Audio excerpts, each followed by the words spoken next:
We would want free energy. We would want an endless supply of free energy if we were able to tap into this. Mm-hmm. There are powers that be on this planet that don't want that to happen. They make money selling oil and electricity and natural gas. How do we combat that? How do you combat that? Well, I combat it, and instead of, they visited me and they said, Smith, what are you doing? And I told them what I was doing. They already knew what I was doing. And they were like, don't teach anyone about this. And they said, don't hook it up to the grid and you'll be okay. And yeah, but once you do that, don't try to. look So out. what are you going to do now? You got a working system. Yeah. It's not what we wanted. And the whole thing is to They did not want you to succeed. Right. So the way I was able to bring it out of the closet was I hooked up a battery to it. Is this the Bedini system? Well, this is a modified Bedini system, the third one he made. It's the only high voltage Bedini system I'm aware of. It's not the ones you see on Amazon or on TV. This is a very... Let's take a look at some of please this. check this Here we out. go. This is amazing. What's going on over here? So look, this is self-oscillation. So we got a nice pulse train. That was all yours?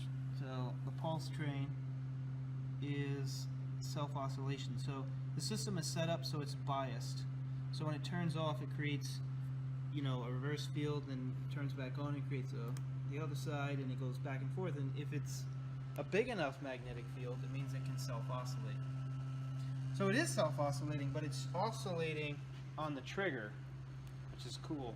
But you can stop the rotor and turn it off, and it'll still self-oscillate constantly. So the rotor is just spinning for no reason, to be honest, because it's the more spikes you can get, the better. But now you've got some rotation. There's like no torque there, of course. Almost 400 RPM, speeding up very slowly. And I do have a bank of resistors here. These are all in parallel just to get lower resistance, playing with that, get it right. You developed that? Yeah, I helped build that. Okay. The Bedini brothers were the ones that we acquired it from a long time ago, and it was not funny, it was unfortunate and actually horrific when we started to do the validation on this just a few years ago. Does it work? Yes, it works great.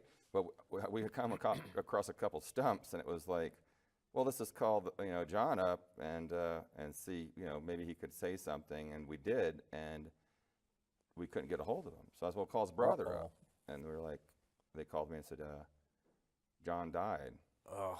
And I said, well, just call his brother, and they said, well, he died too, at the exact same time. What are the odds At of the that? exact same time. And no one talks about this. Jeez. It's like, why don't people talk about this? And they did. They they stepped over the lines because they were selling, the way they teach you how to do this, once we acquire the main system, it's a very secret way to look at the camera on, when you're doing a YouTube video to help people learn how to make these, because you can't just tell them how to make it. You have to figure it out. So with the help of this young man and about 300 other 350. Is that why his face was covered? Yeah, we can't just, we can't do that. And 350 other people with wearing cameras as we're working on this system, him and I, day and night. Right. 300 other scientists are watching, helping us, talk to us. Like, don't cut that wire, solder this one. Okay. So it's a collective. So I can't say it to myself. And since I started this program, 10 years ago with my 5 scientists, and then had to come get it validated using the world's 300 scientists, it was a beautiful thing to know that we accomplished it. How would you utilize this technology?